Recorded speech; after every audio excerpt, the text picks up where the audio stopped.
ঈদ তো তখনই সুন্দর ছিল যখন বুঝতাম না জীবনের মানে কি, যখন মনে করতাম দিনের অর্ধেক সময় না খেয়ে থাকলে 2 দিনে একটা রোজা হয়ে যায়।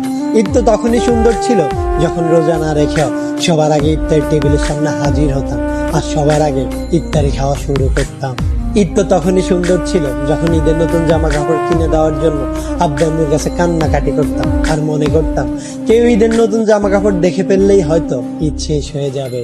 ঈদ তো তখনই সুন্দর ছিল যখন অন্য সবাই ঈদের জামা কাপড় দেখে ফেলার ভয় আলমারিতে অতি গোপনে লুকিয়ে রাখতাম।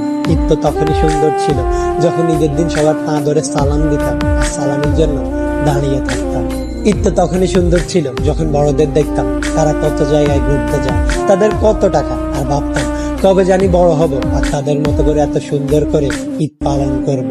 হ্যাঁ, আজ বড় হয়েছে ঠিকই, পকেট ভর্তি আজ অনেক টাকা। ঈদ আজ ঠিকই আছে, কিন্তু হারিয়ে গেছে ছোটবেলায় কাটানো ঈদের সেই আনন্দময় মুহূর্তগুলো। সত্যি অনেক বেশি মিস করি।